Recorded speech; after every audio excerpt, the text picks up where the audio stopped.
히브리서 11장 23절의 말씀 내용은 히브리서 11장에 기록된 믿음의 선진들의 생애 가운데서 가장 돋보인 믿음의 행위들을 소개하는 중에서 본문은 모세의 부모의 그들의 생애 가운데 가장 돋보인 믿음의 행위를 소개하는 내용입니다. 이 시간 본문을 통해서 모세의 부모의 생애 가운데 가장 돋보였던 믿음의 행위가 구체적으로 어떤 것인지를 이제 함께 살펴보면서 우리 믿음의 영적인 교훈을 함께 나눕니다. 히브리서 기자는 본문을 통해서 모세의 부모의 믿음을 소개하면서 특별히 그의 아들 모세가 태어났을 때에 행한 세 가지 행위를 이 모세의 부모의 생애 가운데 가장 돋보인 믿음의 행위로 소개합니다. 그 세 가지 믿음의 행위의 내용은 첫 번째로는 그 아들 모세가 태어났을 때에 아름다운 아이임을 본 것을 그 첫 번째 믿음의 행위로 소개하고요. 두 번째로는 그 아들 모세를 석 달 동안 숨겨 키운 것을 두 번째 믿음의 행위로 소개하고요. 그 다음 세 번째로는 그 아들 모세를 석 달 동안 숨겨 키우는 과정에서 임금의 명령을 무서워하지 않은 것을 모세의 부모의 세 번째 그의 생애 가운데 돋보인 믿음의 행위로 소개하고 있습니다.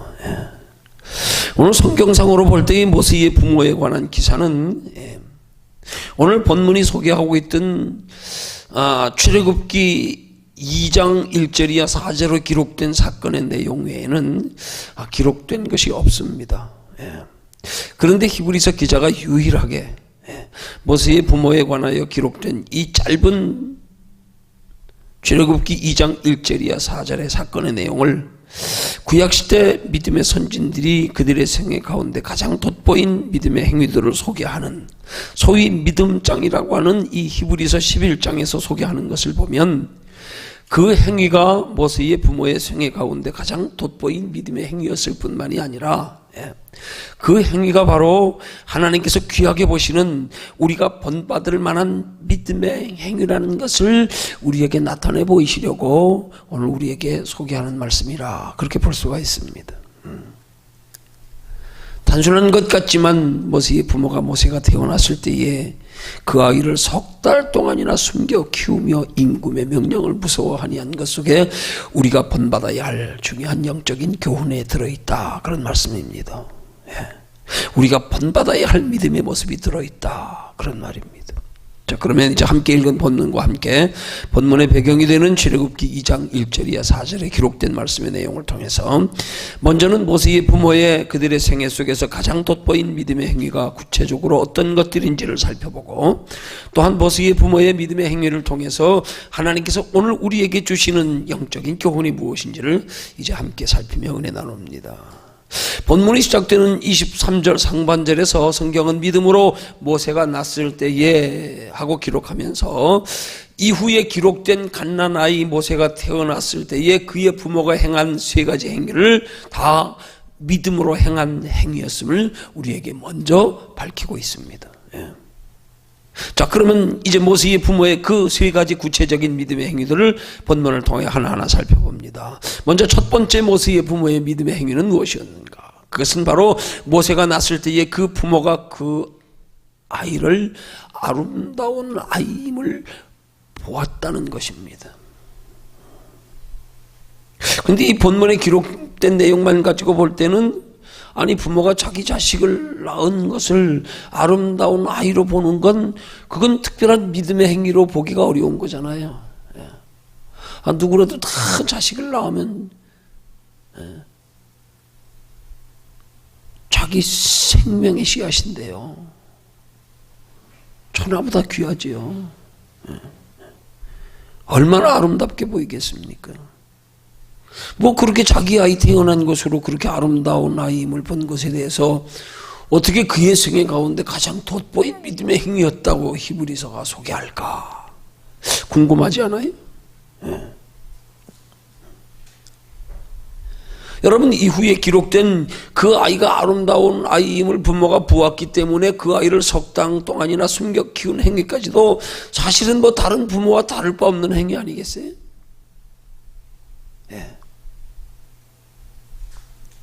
그런데 히브리서 기자는 그것을 모세의 부모의 돋보인 믿음의 행위로 소개하고 있다는 사실입니다. 왜일까요? 그 이유를 히브리 원문의 의미에 준해서 상세히 살펴보면 본문의 배경이 되는 출애굽기 2장 2절에서는 이렇게 기록하고 있습니다. 그 여자가 잉태하여 아들을 낳아 그 준수함을 보고 그를 석 달을 숨겼더니 하고 기록합니다. 그 준수함을 보고. 여기 준수하다는 히브리 말의 토부하는 단어에는 여러 가지 뜻이 있습니다.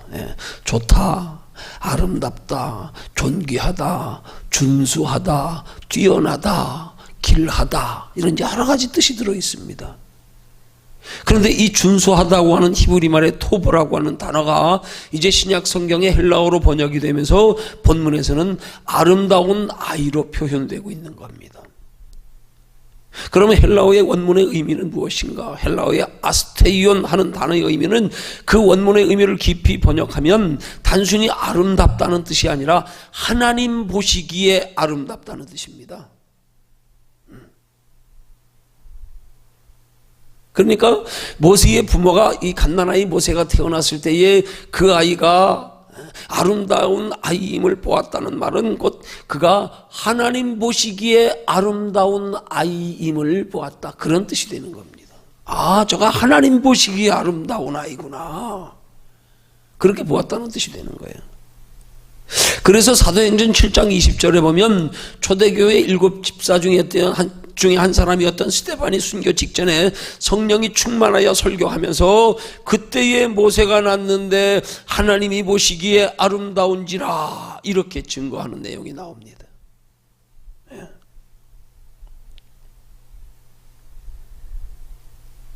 그러니까 이 본문의 내용을 원문의 의미에 준해서 우리가 살펴보면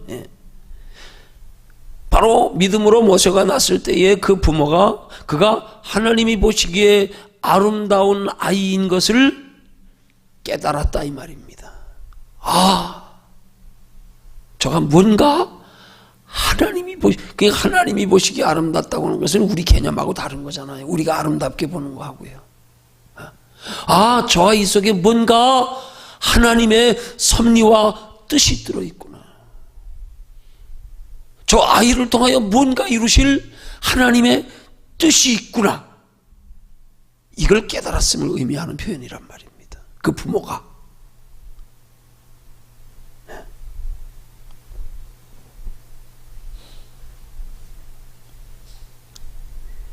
그래서 그 다음에 이어서 기록된 말씀이 그 여자가 잉태하여 아들을 낳아 그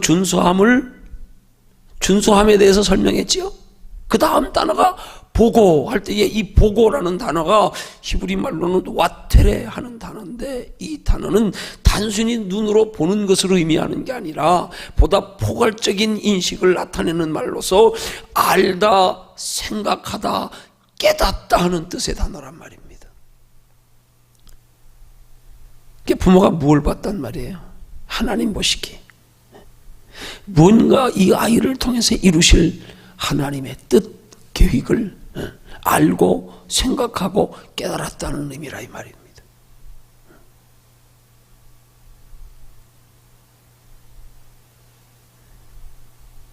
그러니까 이런 히브리 원문의 의미에 준해서 출애굽기 2장 2절에 그 여자가 잉태하여 아들을 낳아 그 준수함을 보고 그를 석 달을 숨겼더니 하는 말을 다시 쉽게 번역해서 설명드리면, 그 여자가 잉태하여 아들을 낳아 하나님 보시기에 아름다운 아이임을 알고 깨닫고 석 달을 숨겼더니 하는 내용이 되는 거예요. 부모가 자식을 아름답게 여기는 건 말할 것도 없고요. 아니, 그것보다 중요한 것은 하나님이 보시기에 그가 아름다운 자였다는 사실. 하나님이 그를 통하여 뭔가 이루실 하나님의 뜻이 있음을, 계획이 있음을 그들이 알고 깨달았다는 사실.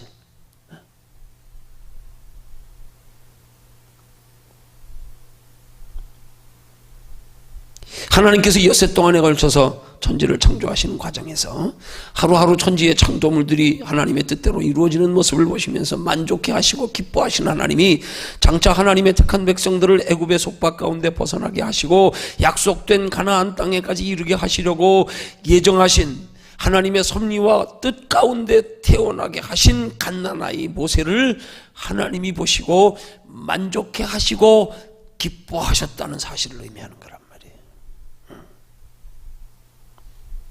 모세의 부모는 거기까지는 몰랐겠지요.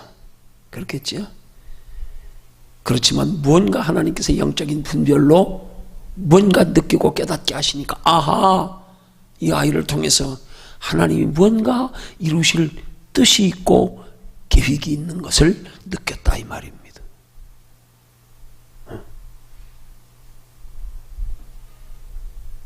중요한 사실은 모세의 부모가 그런 하나님의 기뻐하심을 분별했다는 사실이에요. 느끼고 깨달았다는 사실이에요. 그 아이를 향하신 뭔가 하나님의 섭리와 뜻이 계획이 있음을 깨달아 알았다는 사실이에요.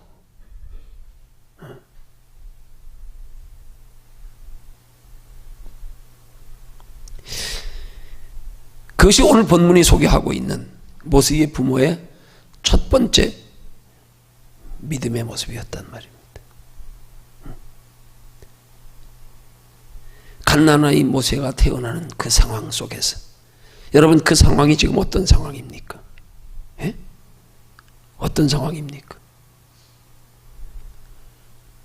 당시의 상황을 설명하고 있는 출애굽기 1장 8절이야 22절에 보면 애굽의 국무총리였던 요셉으로 말미암아 흉년 가운데서 애굽으로 이주한 70명의 식구들이 세월이 지나면서 크게 번성하게 되고 오랜 세월이 지난 후에 요셉을 알지 못하는 새 왕이 일어나서 애굽보다 숫자적으로 더 크게 번성하는 이스라엘 백성들을 보고 두려워해서 그 숫자를 줄이기 위해서 애굽 왕이 이스라엘 백성들 중에 사내 아이가 태어나면 모두 다 강물에 던져 죽이라는 명령을 내린 그런 시대적인 절박한 상황 속에서 지금 갓난아이 모세가 태어났습니다. 이 아이는 태어나자마자 강물에 버려져야 됩니다. 죽어야 됩니다. 예. 그런 상황에서 모세의 부모가 그 아이를 바라보면서 그 아이를 향하신 하나님의 뭔가 계획과 섭리와 뜻이 있음을 분별하고 느끼고 깨달았다는 사실을, 예. 그런 상황에서요.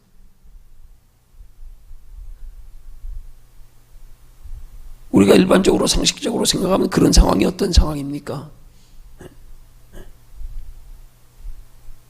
여러분 이 아이가 태어나기 직전에 모세의 부모의 심정은 어땠을까요? 지금이야 산부인과 가면 뭐 5개월만 돼도 뭐 아들인지 딸인지 뭐 한 3개월만 돼도 다 알다 그러대. 은근히 가르쳐 준다 그러대 다. 그땐 모르잖아요. 나오기 직전까지는. 그런 상황에서 모세의 어머니가 아이를 뵀을 때 출산할 때까지 얼마나 두려움이 컸겠냔 말이에요. 딸이면 다행인데 나오면 딸이면 다행인데 아들이면 나오자마자 죽어야 되잖아요. 나오자마자. 예? 그런 상황에서 아들이 태어났단 말입니다. 어땠겠어요?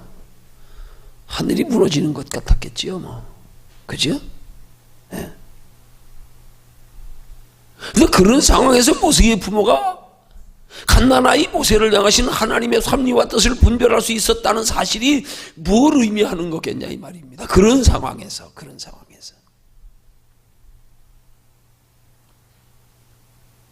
절박한 상황에서 앞이 캄캄한 상황에서 어떻게 그렇게 하나님의 계획과 뜻을 섭리를 분별할 수 있는 영적 분별력이 있었겠냐 이 말입니다. 이게 지금 본문에서 히브리서 기자가 소개하고자 하는 모세의 부모의 생애 가운데 가장 돋보였던 첫 번째 믿음의 모습이었다는 사실입니다. 이게 어떻게 알았을 것 같아요? 어떻게 알았을 것 같아요? 가만히 있는데 하나님이 그렇게 알려주셨을 것 같아요?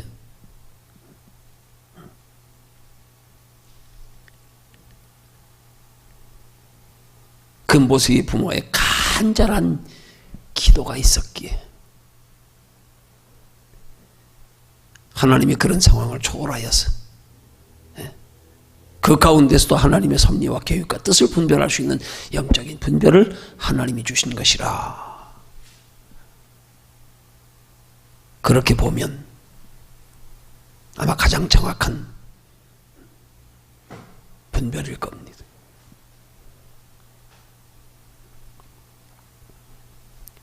아니, 모세의 부모는 아이가 잉태하는 순간부터 하나님 앞에 간절히 기도했을 거예요. 얼마나 기도했겠습니까?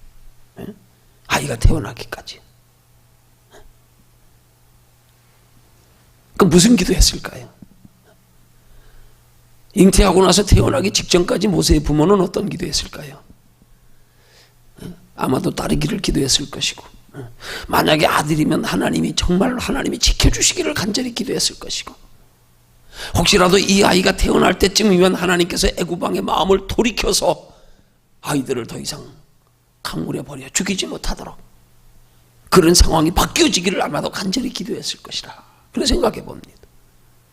그러면 그러고 나서 정작 아이가 태어난 후에는, 사내 아이가 태어난 후에는 그때는 어떤 기도했을까요? 그때는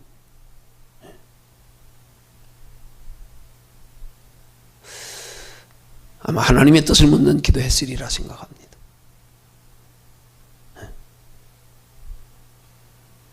그런 절박한 상황 속에서 모세의 부모가 행한 첫 번째 믿음의 행위, 그게 기도였다는 사실이에요. 어떤 기도요? 하나님의 뜻을 믿는 기도. 하나님의 뜻대로 되어지기를 원하는 기도.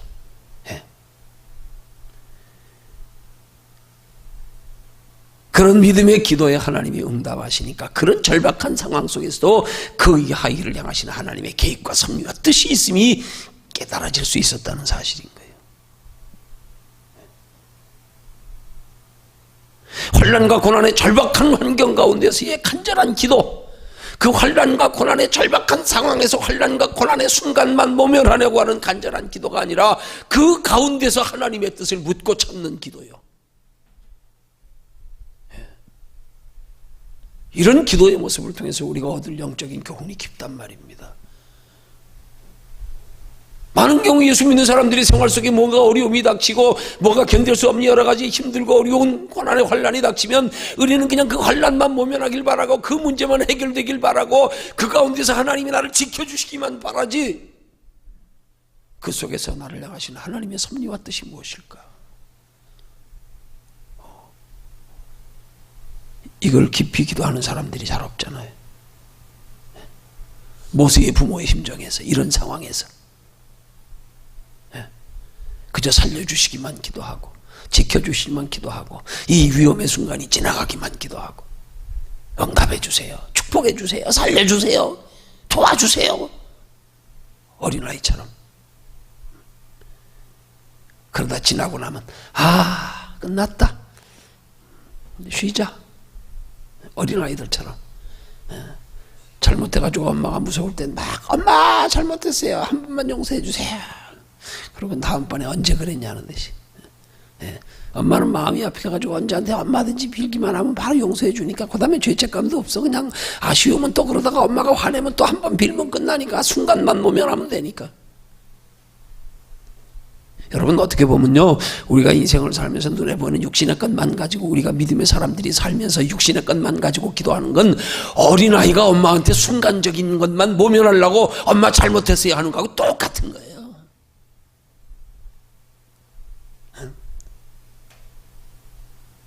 영원한 하나님의 나라가 있음을 알면서도 겨우 이 땅에서 사는 것 가지고 그거 목매달고 그거에 울고 웃고 거기에 올인해가지고 울었다가 웃었다가 해결해 주시면 또 좀 쉬었다가,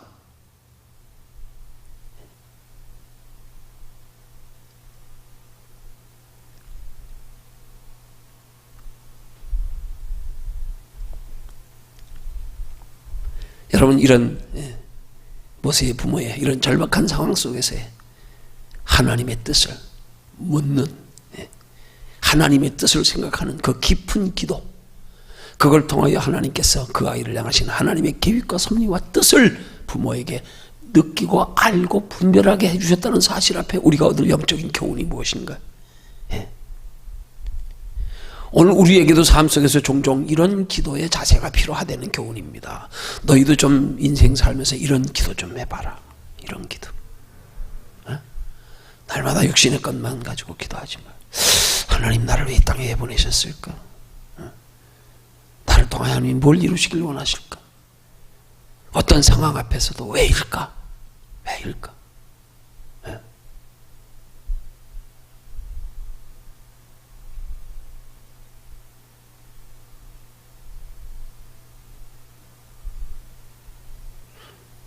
절박한 상황 가운데서의 간절한 기도지만 기도의 내용은 절박한 상황에 초점을 맞춘 기도가 아니라는 사실이에요.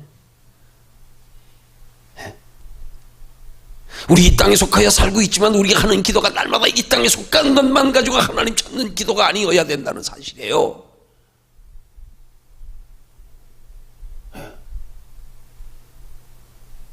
그러면 뭐 우상신 섬기는 사람들이나 다를 바 뭐 있습니까? 똑같잖아요. 그럼 뭐하러 하나님이 우리 하나님의 형상으로 창조하셨어요?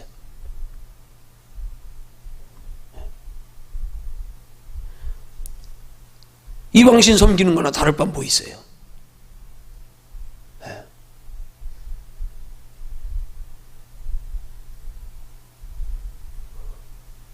아니 주님의 재림이 가까우고 시대의 종말이 가까울수록 우리 신앙은 좀 더 성숙하고 깊어지고 진짜 하나님 앞에 설 때를 생각하면서 좀 무언가 달라져야 되는데 시대가 갈수록 점점 신앙은 떨어져가고 점점 세속화돼 가고요.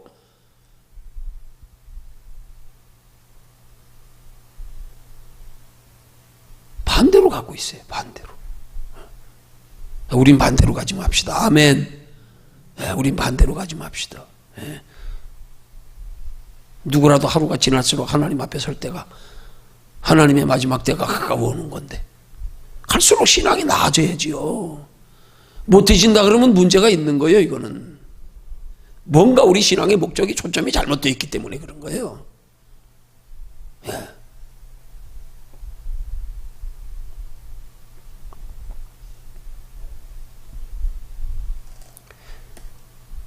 혼란의 고난의 환경 가운데서 절망과 낙심과 슬픔 그 가운데서도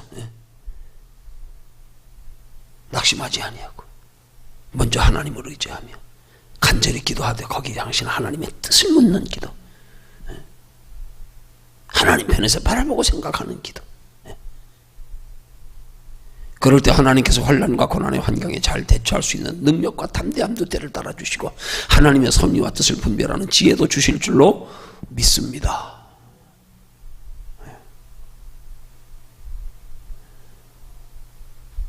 자, 그 다음 두 번째로 그런 간절한 기도의 행위를 통해서 갓난아이 모세를 향하신 하나님의 섭리와 뜻을 모세의 부모가 분별한 후에 그 다음에 행한 두 번째 믿음의 행위가 무엇이라고 소개합니까? 두 번째 소개하는 믿음의 행위가 석 달 동안을 숨긴 것. 그것을 모세의 부모가 그들의 생애 가운데 가장 돋보인 두 번째 믿음의 행위로 소개하는 겁니다. 석 달 동안 숨긴 것. 이 현대인의 성경에서는 그냥 어떻게 번역했냐면 석 달 동안이나 숨겨 이렇게 번역하고 있어요. 그 말의 의미는 뭐냐면 모세의 부모가 갓난아이가 사내가 태어나면 다 죽이라고 임금의 명령이 떨어졌기 때문에 발각이 되면 그 아이만 죽는 게 아니라 부모까지도 왕의 명령을 거역했는데 죽을 수가 있는 위험한 상황에서 숨길 수 있는 데까지 숨겼다는 의미예요. 끝까지 최선을 다해서 끝까지 숨길 수 있을 때까지 그것을 석 달 동안이나 숨겨 이렇게 표현하는 거란 말입니다. 그럼 모세의 부모가 갓난아이 모세를 왜 숨겼어요? 간절한 기도를 통해서 갓난아이 모세를 향하신 하나님의 섭리와 뜻과 계획을 알았기 때문에 느꼈기 때문에 분별했기 때문에 그래서 그 뜻을 이루어드리기 위해서요. 갓난아이를 향하신 하나님의 섭리와 뜻과 계획을 하나님이 이루어 가시도록 하기 위해서 내가 할 수 있는 최선을 다한 거란 말입니다. 생명의 위협을 걸고요. 감춘 것 드러나면 아이는 물론 자기들 목숨까지 위태로워짐을 알면서도 왜요? 하나님의 뜻이 있음을 알았기에 죽음을 각오하고 갓난아이 모세를 향하신 하나님의 뜻과 섭리와 계획이 있음을 알았기에 그 하나님의 뜻이 이루어지게 하기 위해서 나를 내려놓았단 말입니다. 예? 여러분, 하나님 보시기에 귀한 신앙은 바로 그겁니다. 나로 통하여 하나님의 기뻐하시는 뜻이 이루어지게 하기 위해서 나를 내려놓는 신앙, 그걸 십자가 신앙이라 그러는 거예요. 거기에 하나님의 큰 상이 있는 거예요. 그런 사람들을 하나님께서 하나님 나라에 갈 때까지 불꽃 같은 눈으로 지켜보고 가시고, 그런 사람들을 통하여 하나님의 뜻을 이루어 가시고, 그런 사람들에게 하나님의 나라의 영원한 상이 큰 겁니다. 예수 믿는 사람들이 나 위에서 믿는다? 이거 너무 차원 낮은 거지요, 이거. 나 위에서 믿는 게 알고 보면, 영적으로 깊이 생각해 보면 그게 나 위에서 믿는 게 아니에요. 내 인생을 불행하게 만드는 거지. 하나님의 택한 백성이 되었으면, 하나님의 형상이 회복되어져 우리 속에 하나님의 생명이 있으면, 우리의 생명은 영원히 존재하는 생명인데 거기까지 행복해지는 인생을 살도록 해야 되는 거지요. 그게 진짜 나를 위한 거지요. 그게 진짜요. 육체만을 위한 게 나를 위한 겁니까? 육체만 사랑하는 게 나를 사랑하는 겁니까? 이건 아니잖아요. 믿는 사람이면. 이건 믿음의 본질을 모르는 거 아니에요? 예수 믿으면서도 아직 믿음의 생명의 비밀을 모르는 거 아니에요, 그러면? 모르는 거예요. 솔직히 모르는 거 아니에요, 그러면? 확실해요, 모르는 거예요. 알면 어떻게 육체의 생명만 위해서 삽니까? 어떻게 육체의 나만 위해서 삽니까? 말이 안 되지. 그걸 어떻게 안다 그럴 수 있어요? 그건 모르는 거다.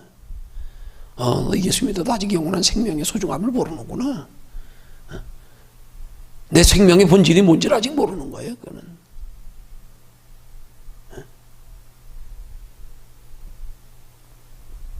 그걸 알면은요,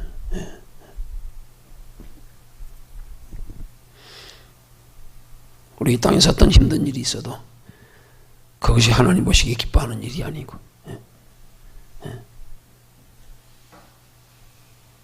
그것이 오히려 내 인생을 불행하게 하는 것이고, 그것이 오히려 내 인생의 이 땅의 육신의 축복과 하나님 나라의 칭찬과 상급과 면류관까지 얻는 데 지장이 되는 것이라면 과감히 내려놓을 줄도 알아야 된다, 이 말입니다.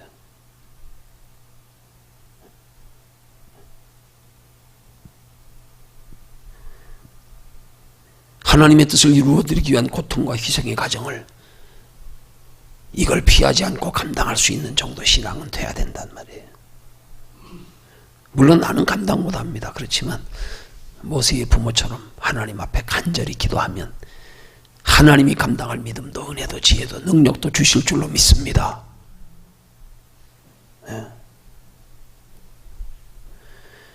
그나마 석 달 이상을 숨겨 더 숨겨 키우지 못한 건 더 이상 숨길 수가 없어서였던 거예요. 더 이상. 그래서 출애굽기 2장 3절은 그렇게 설명합니다.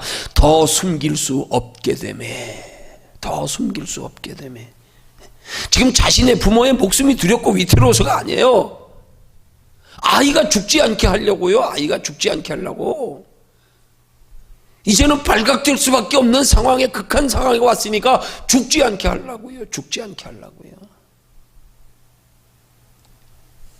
그래서 이후에 갈대상자에 닿으면서 나일 강물에 띄우잖아요.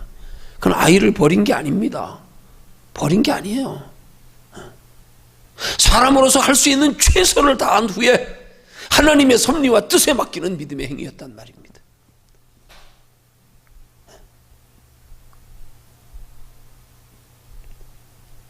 갈대상자에 담아서 강물에 띄운 것까지가 인간으로서 할 수 있는 최선을 다한 거란 말입니다.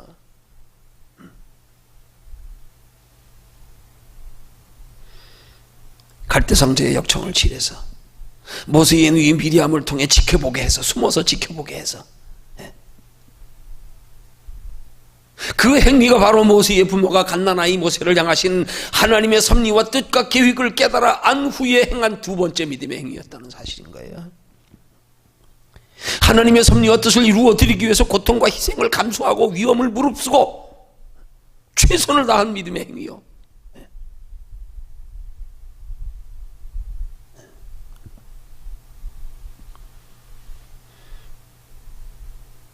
그 행위가 그들의 생애 가운데 돋보인 두 번째 믿음의 행위다.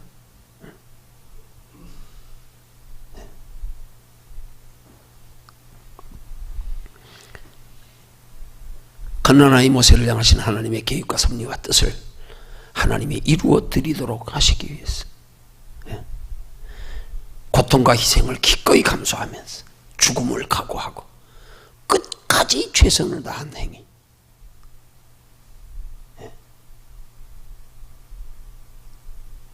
여러분, 만약에 모세의 부모가 그런 절박한 상황 속에서 간절한 기도를 통해서 하나님의 섭리와 뜻과 계획을 분별하는 것으로 그쳐버리고 모든 것을 하나님께 맡긴 채 가만히 있었더라면 어떻게 됐을까요? 거기에 따르는 이런 희생을, 죽음의 위협을 무릅쓰고 끝까지 최선을 다하지 않았더라면, 그런 믿음의 행위가 없었더라면 어떻게 됐겠어요? 그러면 어떻게 됐겠어요? 그러면 하나님이 모세 죽게 내버려뒀을 것 같아요? 아닙니다. 어떤 방법으로든 하나님은 모세를 살리셨을 겁니다. 어떤 방법으로든. 가룟 유다가 예수님 팔아먹지 않았다고 예수님 안 팔아먹으면 하나님의 구원 역사 이루어지지 못할까요? 중요한 사실은 그렇게 되면 모세의 부모는 오늘 본문의 히브리서 11장 속에 기록되지 못했을 것이고 믿음의 선진들의 반열에 들지 못했을 겁니다. 그러면 하나님 나라 상이 없었을 겁니다. 영원한 상이. 그렇게 안 해도 하나님은 하나님의 뜻을 이루십니다.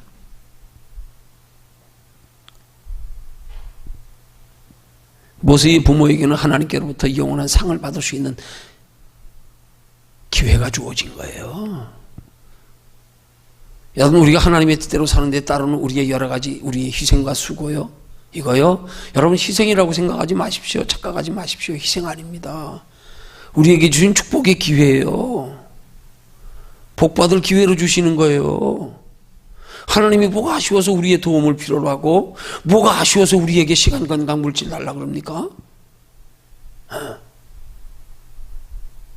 우리에게 기회 주시는 거예요.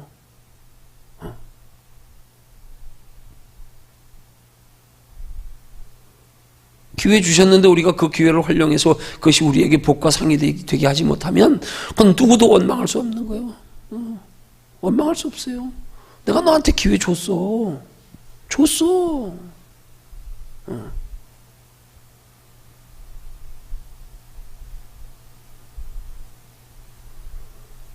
오늘 우리의 신앙생활에도 종종 우리의 삶 속에서 하나님의 뜻을 따라 우리 살아가는 삶 속에 요구되는 모든 여러 가지 희생과 수고와 땀과 눈물과 여러 가지 고난과 핍박들, 환난의 환경들, 이 모든 것들을 하나님 편에 영적으로 바라보면요, 다 우리에게 하나님이 주시는 영원한 축복과 상의 기회 주시는 겁니다.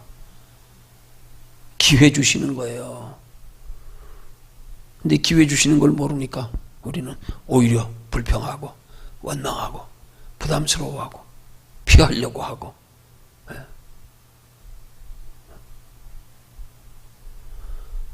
모세의 부모가 그걸 알았기 때문에, 그걸 깨달았기 때문에 기꺼이 최선을 다해가면서 자기네 죽음의 위험을 무릅써가면서까지라도 끝까지 숨겨가며 최선을 다한 거. 이게 하나님 보시기에 귀한 신앙은 바로 이런 거란 말입니다. 우리의 삶에 닥쳐오는 여러 가지 모든 환경들이 다 하나님께서 우리에게 주시는 기회들이다. 이거 깨달아 하는 거예요.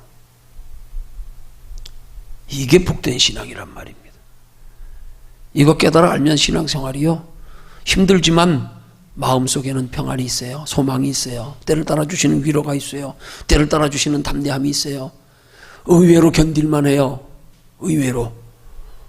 두려웠는데 상황 닥쳐보니까 견딜만 하네.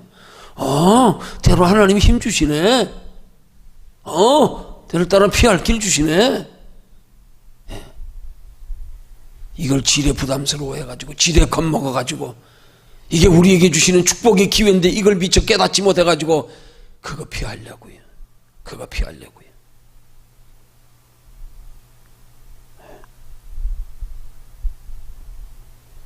이거 깨달아 아는 게 귀한 믿음인 겁니다.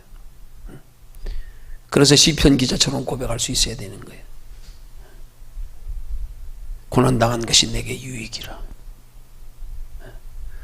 이로 인하여 내가 주의 윤례를 배우게 되었다. 내 형제들아 너희가 여러 가지 시험을 만나거든 온전히 기쁘게 여기라. 왜 기쁘게 여기라 그래요? 시험을요. 그게 우리에게 주시는 축복의 기회이기 때문에. 우리를 영육간에 축복받을 믿음의 사람 만드는 과정이기 때문에.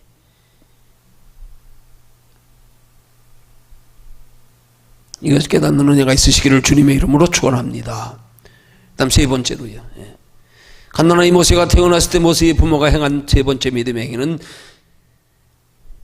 임금의 명령을 무서워하지 아니한 것이랍니다. 간절한 기도를 통하여 깨달은 하나님의 뜻을 이루어드리기 위해서 고통과 희생을 감수해가면서 죽음을 각오하고 사람으로 할 수 있는 한 최선을 다하는 과정에서 그 과정에서 두려움 없이 담대했다는 거예요. 그럼 정말 두려움 없이 담대했을까요? 아니지요. 순간순간 두려움이 엄습해 왔겠죠. 그렇지만 그 두려움 속에서 모세의 부모 하나님을 간절히 의지했기 때문에 하나님이 그렇게 순간순간 두려워하지 않을 수 있는 믿음을 주신 거죠. 우리 믿음 없는데 아무리 담대하라 그러면 담대해집니까? 하나님이 담대함을 주셔야죠.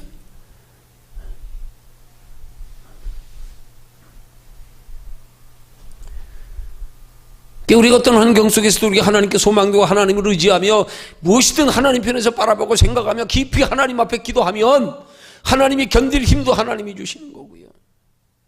담대함도 하나님이 주시는 거고요. 임금의 명령도 하나님이 두렵게 하시지 않으면 안 두려운 거예요. 우리는 두려워할 수밖에 없어요. 근데 하나님이 순간적으로 믿음을 주시면 두렵지 않은 거예요. 저는 이게 확실히 믿어져요.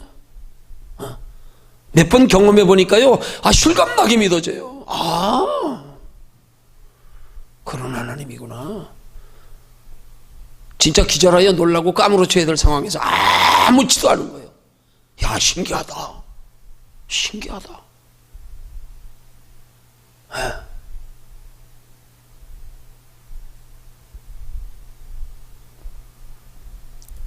오늘 저와 여러분들에게도 이런 믿음이 있어야 합니다.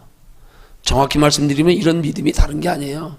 우리 의지로 우리가 두려워하지 않고 우리가 담대하고 이거 아니에요. 착각하면 안 됩니다. 우린 그렇게 될 수도 없어요. 우리가 그런 믿음이 되기 위해서는 항상 무슨 일이든지 이런 절박한 상황 속에서 특별히 하나님을 더욱 의지하며 간절히 기도해야 된다는 사실인 거예요. 야곱이 야복강가에서 밤이 새도록 하나님과 씨름하듯이 우리의 상황 속에 내가 견딜 수 없는 절박한 상황이 이를 때에, 절박한 상황이 얼마나 절박해서가 아니라 내가 감당할 수 없으면 절박한 거예요. 아무리 작은 일이라도요. 나로서 견디기 힘든 절박한 상황 속에서 하나님께만 소망두고 하나님만 간절히 찾는 믿음의 자세. 어린아이가 밤이 무서워도 밤이 무서운 게 아니라 엄마가 곁에 없는 게 무서워서 외마디소리 비명 지르면서 엄마 엄마 하고 울듯이요. 이게 하나님이 우리에게 요구하시는 신앙이란 말입니다. 종종 우리의 삶에서 돌아보면 우리의 거기까지 절박한 상황에 이르기 전에 벌써 이미 포기해가지고 벌써 사람 찾고 세상으로 피하고 앉았고요. 조금만 어려워도 그만큼 절박한 상황에 들어갈 때까지 믿음도 유지 못할 때가 얼마나 많습니까? 조금만 힘들어도 에이씨 돌아서 버리고.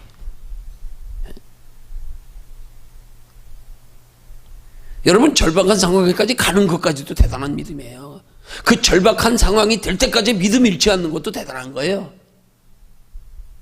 그렇지만 더 대단한 것은 그 견딜 수 없는 절박함 속에서 막바지에까지 이르러서도 하나님께 생명 내놓고 기도하는 자세예요. 이게 모세의 부모에게 그의 생애 가운데 세 번째 돋보인 믿음의 행위였단 말입니다. 그게 돋보인 거예요. 그건 마치 야곱이 야복강가에서 하나님과 밤새 씨름하다가 하나님이 한도표 부러뜨렸더니 까지 붙들고 나로 놓지 않고는 내 생명 지켜주기 전에는 나 놓지 않겠습니다. 여기서 죽겠습니다. 똑같은 거예요, 이거 하고요.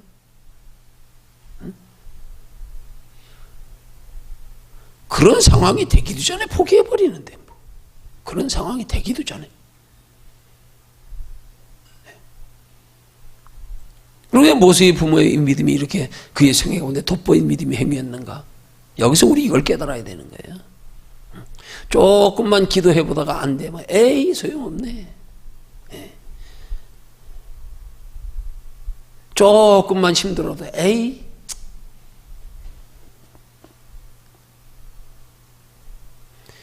하나님이 귀하게 보신 믿음에는 반드시 보상이 있습니다. 반드시 있습니다.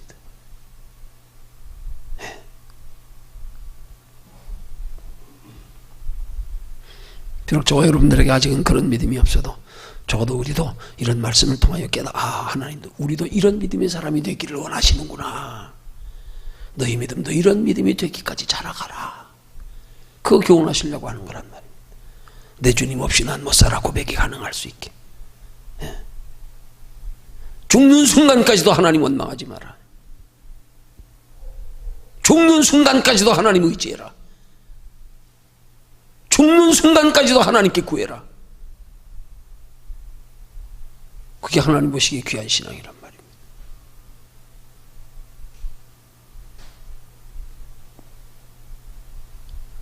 결론 맺습니다. 오늘 본문에 나타난 모세의 부모의 이 세 가지 믿음의 행위를 통해서 하나님께서 저와 여러분들에게 주시는 영적인 교훈은 우리도 모세의 부모와 같은 그런 믿음이 되라는 교훈인 겁니다. 그 믿음을 본받아라. 너희도 그렇게 되기를 힘써라. 그러면 모세의 부모를 통해서 얻을 교훈의 초점이 뭐예요? 모세의 부모가 세 가지 믿음의 행위로 하나님 앞에 그의 생애 가운데 가장 돋보인 믿음의 행위가 될 수 있었던 요인이 뭡니까? 한 가지입니다. 기도입니다. 기도입니다. 다른 거 없습니다. 기도입니다. 기도가 임금의 명령을 무서워하지 않게 했고요. 기도가 그 절박한 성에서 아이를 향하시는 하나님의 섭리와 뜻과 계획이 있음을 깨달아 분별하여 알게 했고요. 기도가 있었기에 과정에서 최선을 다하여 아이의 생명을 보존하려고 지킨 거고요. 기도입니다. 기도. 기도 없이는 이런 유가 나갈 수 없느니라. 쉬지 말고 기도하라. 시험에 들지 않게 깨어 기도해라. 기도는 호흡이다. 기도는 생명이다. 기도는 하나님 앞에 나아갈 때까지, 하나님 앞에 서는 날까지 해야 되는 심령의, 우리 생명의 호흡이다. 중단하지 마라. 멈추지 마라. 쉬지 마라.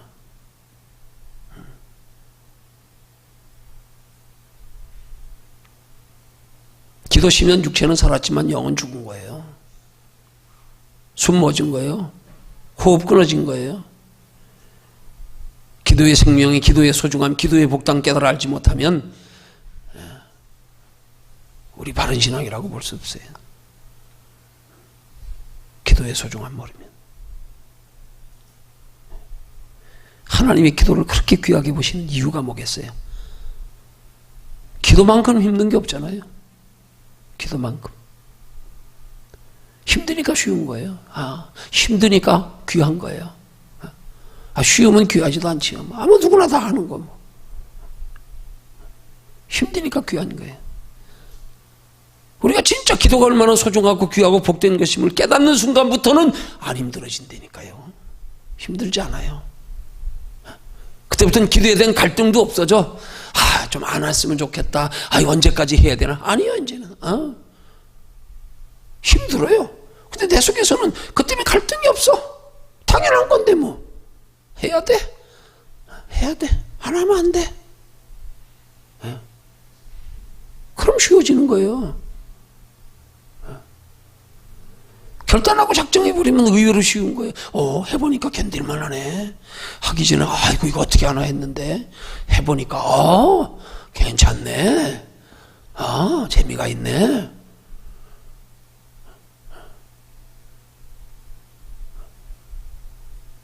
미안해요, 제 얘기했어요. 밤에 기도하면서 이제 그런 기도했어요. 하나님, 목사가 부흥회 나가서 복음 전하면서 많은 사람들이 은혜 받는 것보다 진짜 기쁘고 보람 있고 아주 막 희열이 넘치는 게 없어. 이게 좀 표현이 그렇지만 마약 중독자도 아마 비슷한 것 같아. 얼마나 그게 부흥회 한 번 갔던 게 좋은지요. 근데 그러다가 생각나는 게 하나님 앞에 그런 기도를 한 적이 있어요. 하나님, 나가서 부흥회 나가는 것보다 밤새 강단에 앉아가지고 하나님 앞에 기도로 씨름하는 거, 때로는 안 졸라고 씨름하고, 그러다 때로 어쩔 수 없이 나도 모르게 잠들 때도 있지만, 그래도 끝까지 강단에 앉아가지고 하나님과 교제하는 시간이 부흥회 나가는 시간보다 더 즐겁다고 생각되게 좀 해주세요.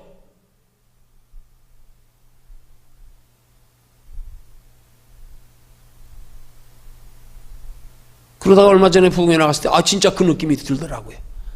이게 더 좋은데, 밤새 내려와서 기도하는 게 더 편한데, 진짜 그 마음이 들더라고요. 부흥회 나가는 게 기다려지는 게 아니라요, 그 마음이 들더라고요. 진짜 기도했더니 정말 하나님이 그런 마음을 주신다.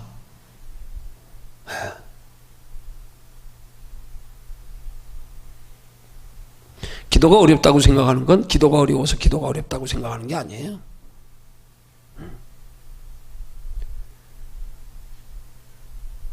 기도의 맛을 몰라서 그래요. 기도의 소중함과 가치를 알고 힘들어도 기도하다 보면 깨달아지는 거야. 기도가 결코 힘든 게 아니구나. 힘든 게 아니구나. 그렇게 매달려 보니까 기도가 뭔지 조금 알겠더라고요. 우리 하나님 앞에 무릎 꿇어 시간을 몇 시간, 이게 아니더라고요, 보니까. 하나님 우리 중심을 보시는데, 우리를 기도로 마치 율법주의적인 생각으로 기도를 생각하니까, 이거 진짜 힘든 거, 하기 싫은 거, 알고 보니까 아니더라고요. 느껴보니까 아니더라고요.